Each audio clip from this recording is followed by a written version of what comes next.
Hi, boys and girls again. If you guessed in chapter 16 that Pinocchio was going to be alive, you were correct. Now that he's awake, we're going to find out some more of his adventure. Take a look at this picture right here. What's happening to his nose? Can you make a prediction about what he might be doing in chapter 17 that's causing his nose to grow? I'll bet you know what it is.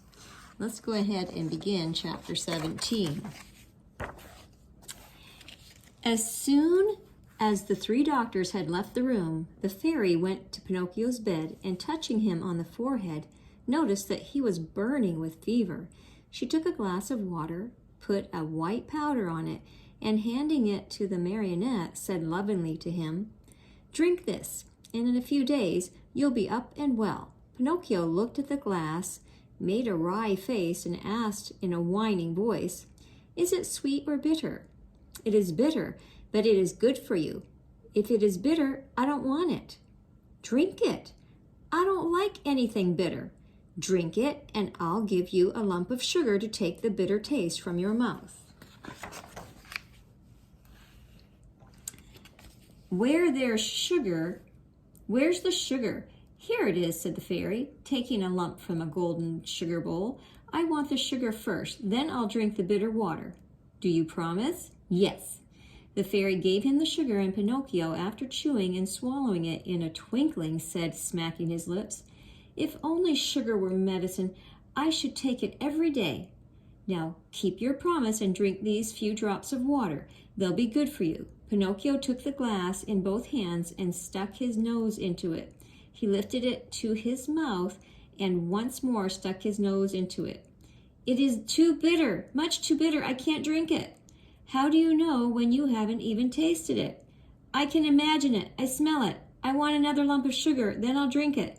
The fairy, with all the patience of a good mother, gave him more sugar and again handed him the glass. "I can't drink it like that," said the marionette. The marionette said, making more wry faces. "Why?" "Because that feather pillow on my feet bothers me." The fairy took away the pillow. "It's no use. I can't drink it even now." "What's the matter now?" "I don't like the way that door looks. It's half open." The fairy closed the door. "I won't drink it," cried Pinocchio, bursting out crying. "I won't drink this awful water. I won't.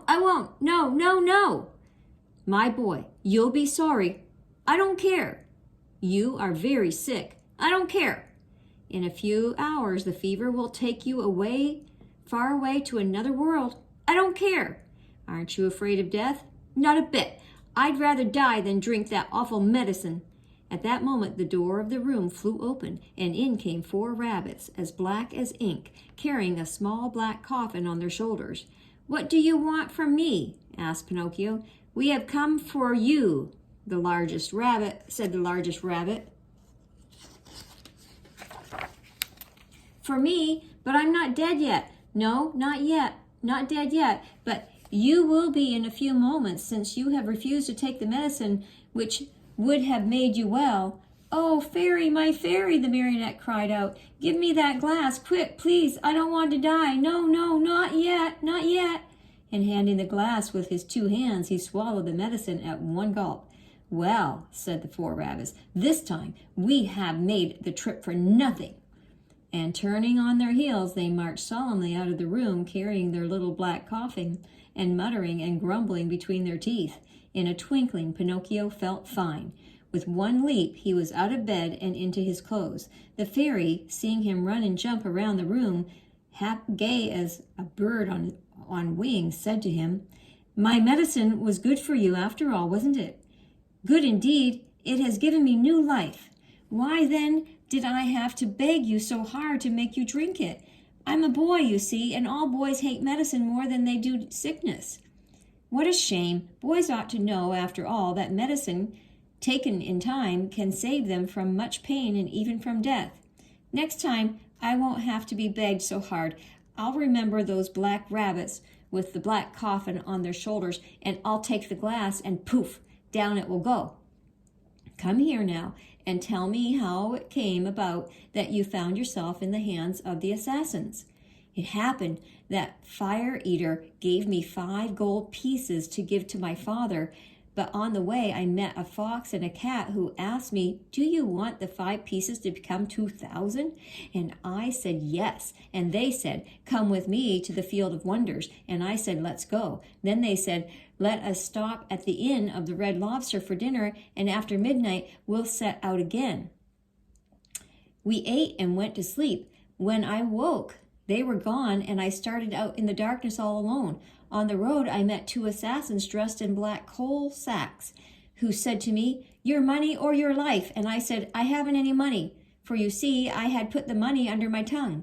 One of them tried to put his hand in my mouth, and I bit it off and spat it out. But it wasn't a hand, it was a cat's paw. And they ran after me, and I ran and ran till at last they caught me and tied my neck with a rope and hanged me to a tree, saying, tomorrow we'll come back for you, and you'll be dead, and your mouth will be open, and then we'll take the gold pieces that you have hidden under your tongue.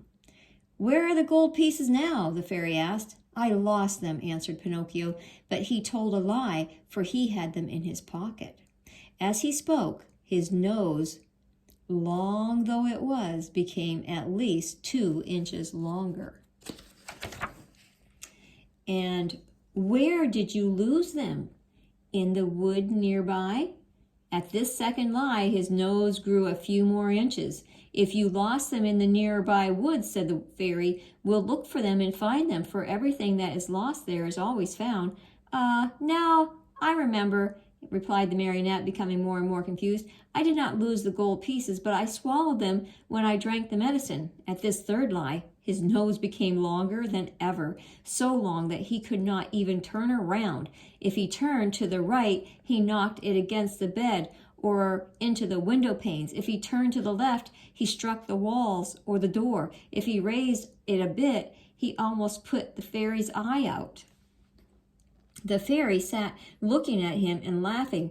Why do you laugh? The marionette asked her, worried now at the sight of his growing nose. I am laughing at your lies. How do you know I am lying? Lies, my boy, are known in a moment. There are 2 kinds of lies, lies with short legs and lies with long noses.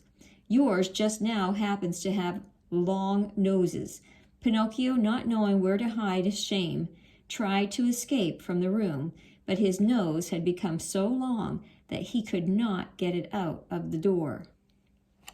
The end of chapter 17. So, boys and girls, if you predicted that his lies cause his nose to grow, then you were correct. I'm going to ask you just a question or 2 from this chapter. Let's see. It says, tell your mom or your dad some reasons why Pinocchio would not take the medicine. That's question number 1. Number 2 is, what made him question his mind and decide to drink? What made him change his mind and decide to drink the medicine? And then, what does it mean to fear medicine more than sickness? And then number 4 is describe to your parent what happened when Pinocchio told lies. So you can have these discussions with your parents and have a great day.